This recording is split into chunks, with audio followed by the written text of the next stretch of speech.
जाळीदार मऊ लुसलुशीत घावणे कसे बनवायचे ते पाहणार आहोत। याकरिता मी या ठिकाणी रेशनचं तांदूळ घेतलेला आहे 2 कप।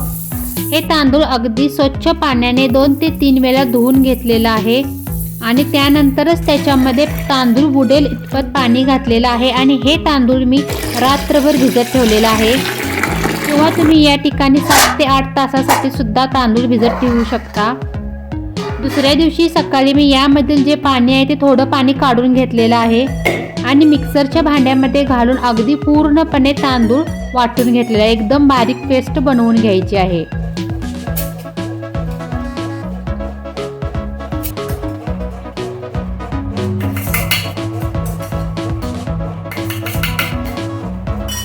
हे तांदूळ पूर्णपणे बारीक पेस्ट बनवून घ्यायचे आहे।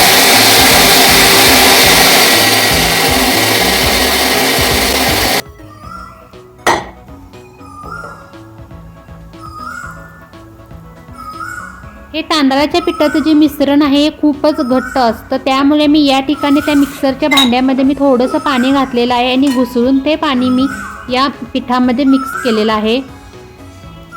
गरजेनुसार या ठिकाणी तुम्ही पाणी ॲड करू शकता। त्यानंतर मी या ठिकाणी पुन्हा एकदा अर्धा कप पाणी घातलेलं आहे, कारण की घावणासाठी जे पीठ असतं ते एकदमच पातळ स्वरूपाचं असतं, त्यामुळे या ठिकाणी तुम्ही गरजेनुसार पाणी घालू शकता।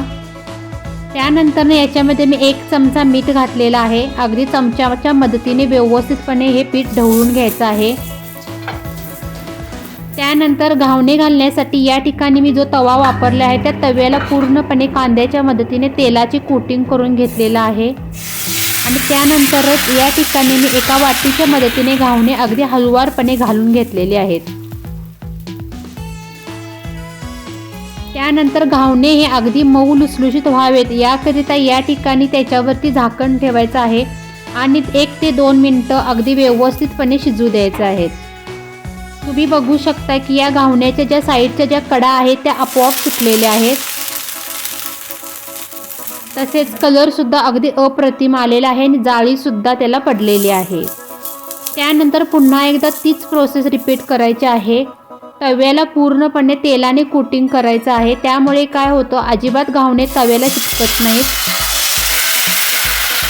त्यानंतर पुन्हा एकदा तव्यावरती घावण घालून झाल्यानंतर झाकण लावून 1 ते 2 मिनिटं शिजवून घ्यायचं घावण।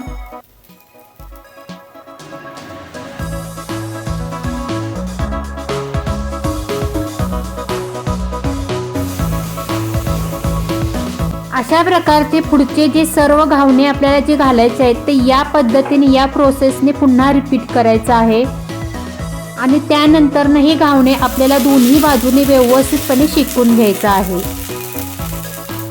तर तयार झालेत बघा मऊ लुसलुशीत आणि जाळीदार घावणे खाण्यासाठी। चला तर मग घावण बरोबर एन्जॉय करा।